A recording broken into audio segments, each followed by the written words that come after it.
Halo guys, welcome back again to my channel bersama saya Hansen di sini dan seperti biasanya setiap harinya saya akan buatkan video seputar cryptocurrency. So bagi kalian yang tertarik seputar cryptocurrency boleh aja langsung bantu saya like dan juga subscribe.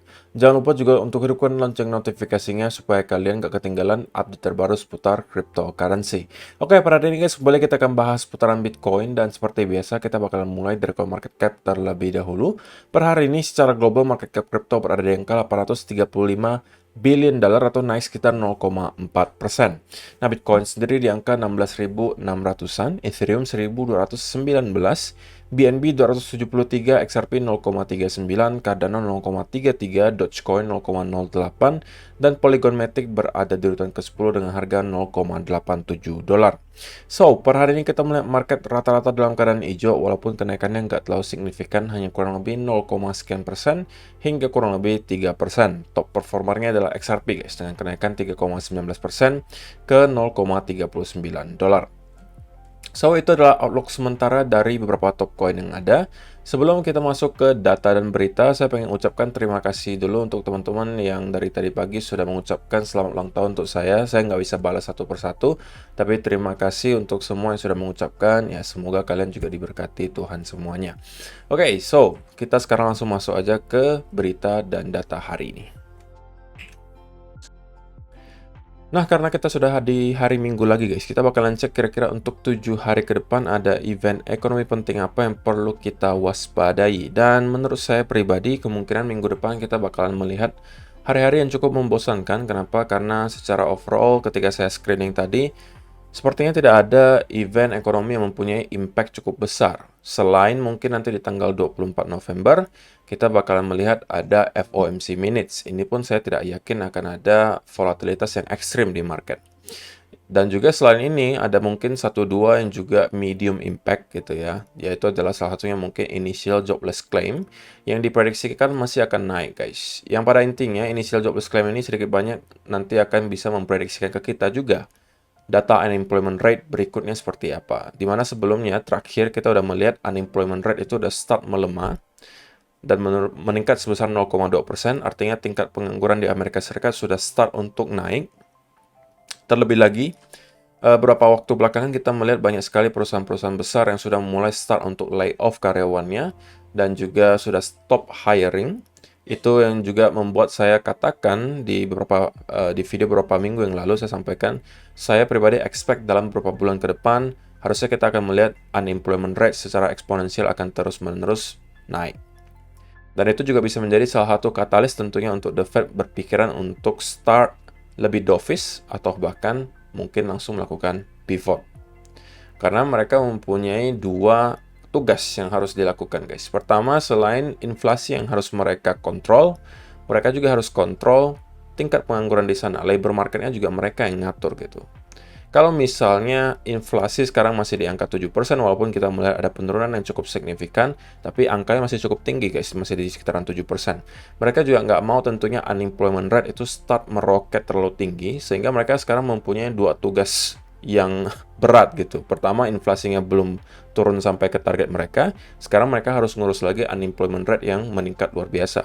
Jadi mereka mungkin harus mencari balance-nya di sebelah mana nih suku bunganya supaya gitu ya, supaya unemployment rate tidak naik sampai terlalu tinggi, tapi kita bisa melihat inflasi terus-menerus secara eksponensial turun gitu ya. Jadi itu adalah hal yang pertama.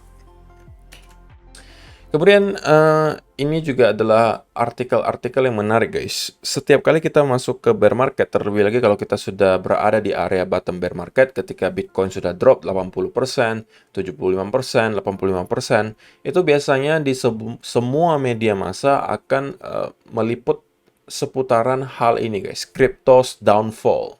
Artinya kebanyakan media cetak mungkin hanya sekedar untuk mencari views, selalu akan memberikan statement-statement seperti ini, seakan-akan kripto tidak akan pernah lagi recover, khususnya mungkin Bitcoin ya. Kemudian Bitcoin is dead, Bitcoin is scam, itu semua adalah narasi yang bakal muncul gitu ya. Ketika kita melihat bear market di Bitcoin, terutama ketika kita sudah berada di area bottom bear market. Sekali lagi guys, kalau misalnya kalian penasaran, kalian boleh cek saja. Mungkin di cycle sebelumnya, di tahun 2018 akhir menjelang 2019, Kalian cek saja artikel-artikel media massa di sekitaran bulan-bulan tersebut, bulan-bulan November, Desember, Januari, itu rata-rata juga sama, guys. Rata-rata meliput bahwa apakah kripto akan pernah recover lagi, apakah Bitcoin akan ke nol, apakah Bitcoin itu scam, dan seterusnya. Dan kali ini, hal yang sama juga kembali terulang. Dan menurut si Immortal, good timing guys, never change. Jadi tidak pernah berubah memang. Setiap kali kita mendapatkan hal seperti ini terjadi ke Bitcoin, di mana ada penurunan secara terus-menerus, ya ini yang disebar terus adalah fear gitu. Supaya kalian tidak berani untuk membeli di area bottom. Dan kalian selalu ketakutan akan drop yang lebih dalam. Karena juga pengaruh dari media massa seperti ini yang selalu memberikan kalian fear gitu ya. Setiap hari disuntik isu-isu yang negatif yang seakan-akan membuat Bitcoin tidak akan recover lagi.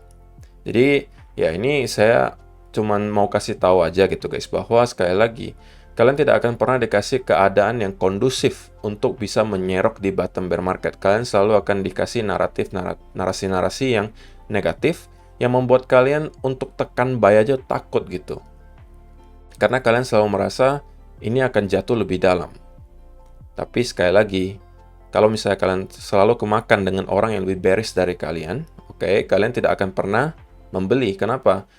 Serendah apapun target kalian, 10.000, 8.000, 9.000, akan ada yang lebih bearish dari kalian. Dan di harga 10.000 pun nanti kalau misalnya nyampe nih, kalian bisa lihat aja, artikelnya juga masih sama. Masih akan seputaran Bitcoin akan ke nol, Bitcoin akan downfall, Bitcoin akan scam, dan seterusnya. Jadi ya, sekali lagi kalau misalnya kalian udah punya plan yang kalian rencanakan selama beberapa bulan terakhir, eksekusi lah guys. Jangan sampai kalian terlalu fear untuk masuk ke market ketika justru market berada di area yang sangat rendah di sini. Padahal ketika Bitcoin kemarin di all time high, kalian semangat sekali untuk membeli gitu ya. Buy the dip, buy the dip, buy the dip. Tapi ketika dikasih 80% diskon, kalian malah ketakutan. Itu kan mindsetnya agak sedikit terbalik gitu ya. Jadi itu yang perlu kalian keep in mind. Dan juga karena sebenarnya kasus seperti FTX dan Celsius untuk tahun ini sebenarnya bukan yang pertama guys. Kalau kita totalkan itu sebenarnya dari satu dekade terakhir sudah ada sekitar 1.195.000 Bitcoin itu yang hilang gitu guys, punya nasabah. Dan beberapa di antaranya adalah mungkin yang kita kenal seperti Mt. Gox, salah satu yang terbesar itu yang kehilangan Bitcoin sebesar 650.000 Bitcoin. Bitfinex juga sempat kehack dan juga kehilangan 120.000 Bitcoin. Sedangkan untuk yang tahun ini yang terbesar itu adalah Celsius 105.000 Bitcoin. FTX kurang lebih 70.000 Bitcoin. Kemudian BlockFi masih ya tanda tanya gitu ya, 30.000 Bitcoin, Voyager 10.000 Bitcoin. Jadi kurang lebih kalau kita totalkan, kita anggap BlockFi dan Voyager itu angkanya ya seperti ini. Ya berarti dalam tahun ini kita sudah kehilangan kurang lebih 210.000 Bitcoin punya nasabah. Dan punya siapa bisa jadi juga salah satunya punya kalian gitu. Jadi dengan adanya hal ini sekali lagi cara terbaik teraman adalah kalian menaruh aset kalian sebagian minimal ya, sebagian di cold wallet guys. Jangan sampai kalian all in di salah satu platform, sepercaya apapun kalian terhadap platform tersebut. Oke. Jadi ini juga menunjukkan sebenarnya ini bukan kali pertama Bitcoin menghadapi keadaan yang sulit seperti ini. Sebelum-sebelumnya kita juga pernah menghadapi Mt. Gox. Yang pada saat itu ya mungkin Binance, kalau pada saat itu Mt. Gox itu mungkin mirip seperti Binance sekarang, di mana dia mendominasi sebagai sebuah exchange crypto. Dia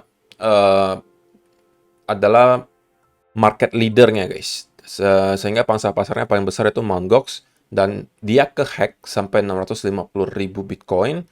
Tapi kita bisa melihat Bitcoin kembali recover kok dari sana.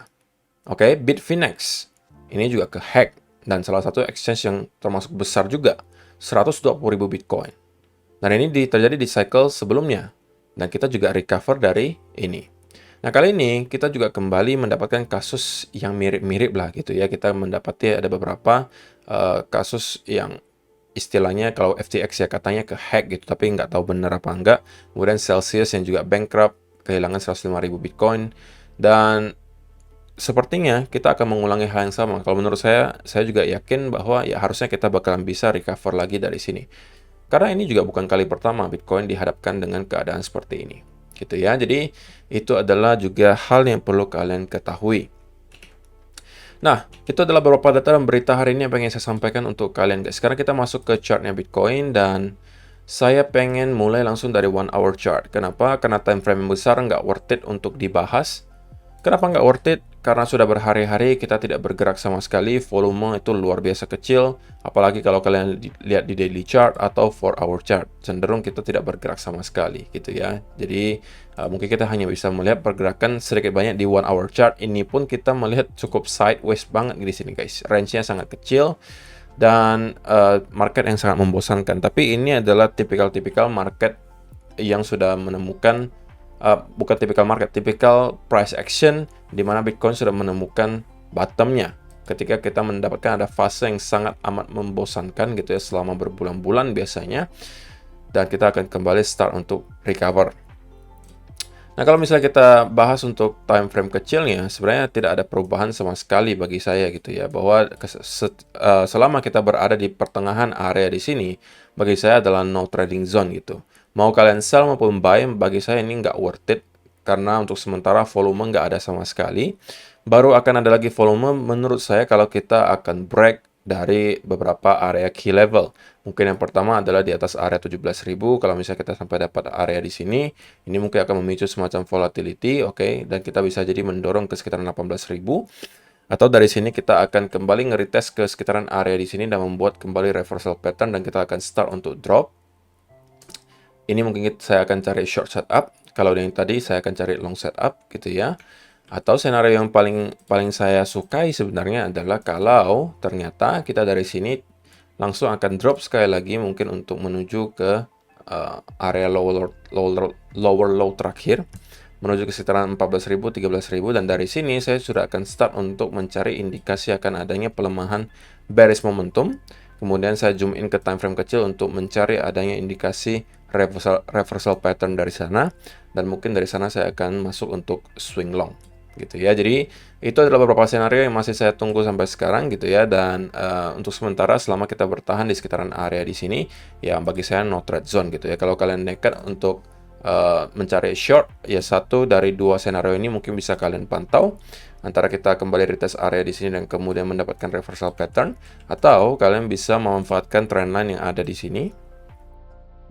Untuk kalau misalnya kita breakdown dari sini gitu ya, dan kemudian kita konsolidasi dan membentuk bearish continuation pattern dari sini, ini adalah peluang untuk short. Oke, jadi ada dua peluang yang bisa kalian manfaatkan kalau dua skenario ini terjadi. Tapi kalau untuk yang long, ya saya rasa skenario juga ada beberapa. Pertama, kita kalau break di atas area ini, atau justru kalau break di atas 18.500, ini adalah peluang bagi saya untuk swing long. Oke, jadi dua skenario ini bisa, atau skenario yang paling idealnya adalah yang tadi. Kita drop langsung ke sekitar 13.000, dan dari sana saya akan juga mencari peluang untuk swing long. So, itu aja sih yang perlu saya sampaikan untuk video hari ini guys. Semoga bermanfaat untuk kalian semua. Selama market dalam keadaan yang tidak ada volume seperti ini, menurut saya nggak worth it untuk di trade. Jadi untuk teman-teman ya relax dulu aja, nggak usah terlalu buru-buru untuk kembali masuk ke market. Pastikan kalian harus bersabar menunggu setup yang matang gitu ya. Jangan sampai prematur dan kalian memaksa masuk ke market, karena biasanya hasilnya tidak akan terlalu baik.